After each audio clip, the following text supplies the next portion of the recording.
What are you doing still here? Shouldn't you be at home in a hot tub by now? I don't have a home, Sam, just a big empty house. I hate going back there. Well, I know it's lonely, but Stryker's going to be back soon. He is going to be all right, isn't he? Yes.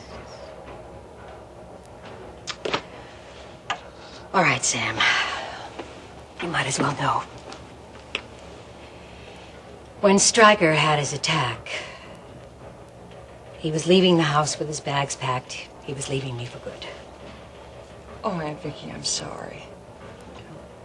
So, Rena's won again. Well, maybe it's for the best after all. I was never very good for Stryker. No. No. And no, I don't think Rena's won. I think I forfeited the game a long, long time ago. When you met Alex Wheeler. You just can't let him go, can you? No.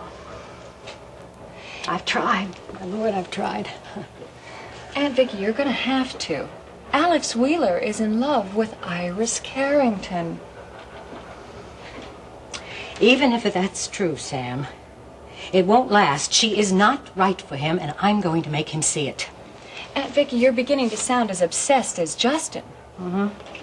Well, maybe you're right, Sam. But I won't give Alex up. Not as long as there's a shred of hope that I can cling to. And I think I have found it. Right here. This news release? Read it. All right, it's about an American who escapes over the border into Thailand, been in a Cambodian prison camp. Well, it's a very good story, but what? Look again. Look at the journalist's name. Eliot Carrington?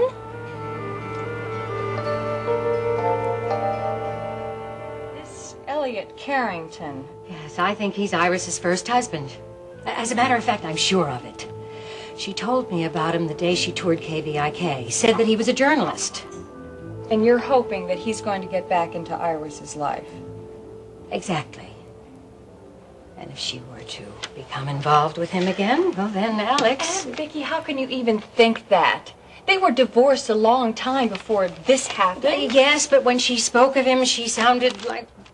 Oh, I don't know. Like she cared for him. And he is Dennis's father. Yeah, that's right. Does Dennis know about this? No, how could he? I just got the story. But I'm going over to the gallery right now. And if the story is true, well, it's as though his father's come back from the dead. And that could put pressure on Iris now, couldn't it?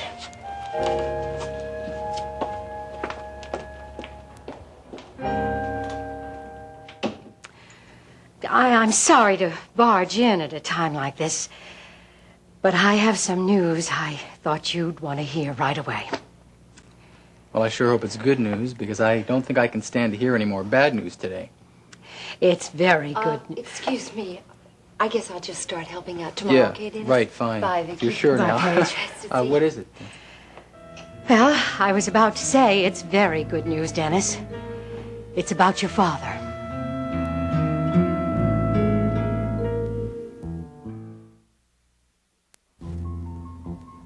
My father? Look, I guess you didn't know, Vicki. My father died. Are you sure? His name is Eliot Carrington? Yeah, why? Your mother told me he was a foreign correspondent. Yeah, he was. He was a journalist. That's how he was killed. He was covering a story in Southeast Asia on the conditions of Cambodia. How long ago? That was over a year ago. As a matter of fact, I remember how shocked I was when I heard the news. Although my father and I were never really that close. We didn't know each other that well. Mom and Dad were divorced when I was young. When the report came, well, I realized that I really didn't know my father and that I probably never would. The report. That's all you got, isn't it? Yeah, why? The body was never returned. No, what is all this leading up to, Vicki? Dennis, I have a wire story here that an American foreign correspondent named Eliot Carrington crossed the Thai border with a group of refugees. He's been in prison for over a year, but he's escaped.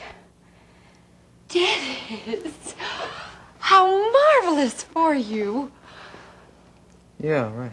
Well, I guess you don't need me anymore. I guess I better get back to the club. Oh,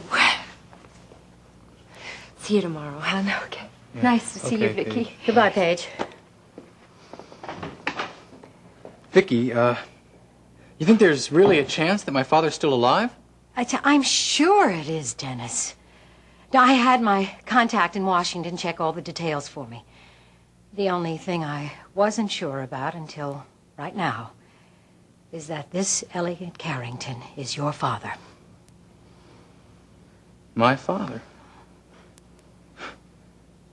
I can't believe it. Listen, do you know how I could get in touch with him or anything? Well, I found out that he's being checked out at a military hospital. Hospital? Is he all right? Oh, no, he's fine. He's just a little weak after the ordeal. But as soon as he's released, he'll be debriefed by the Defense Department, and I have a contact there. Would you like me to have your father call you? Call me. Vicki, that would be fantastic. I can't tell you how much it would mean for me to see my father again. I mean, it'd be a first real chance. To get to know him? Yeah. You know, he was always off in Timbuktu or Europe or someplace like that, but... Oh, he'd send me presents now and then, but he never really wrote or anything. Oh. Didn't your mother ever talk about him? Not very much. I sometimes got the impression she didn't want to remember him. I have no idea why. You know, when you're growing up, Vicki, without a father, it doesn't seem that unusual. I mean, most of my friends' parents were divorced anyway. Yes, one-parent families are almost the rule nowadays. But you know, now that I've been in Texas and I've gotten to know Don and the Marshalls, I realize how important a family is. How important it is when they really stick together for each other. And the Marshalls have always been close. Yeah. You know, that's something I never had when I was growing up. That's why starting a family with Don will be a chance for me to make up for that. Don't you see, if I can get together with my father again, it'll be like having a second chance to get to know him. To let him know how much I love him. I understand, Dennis, and I hope you're right. That it will be a second chance.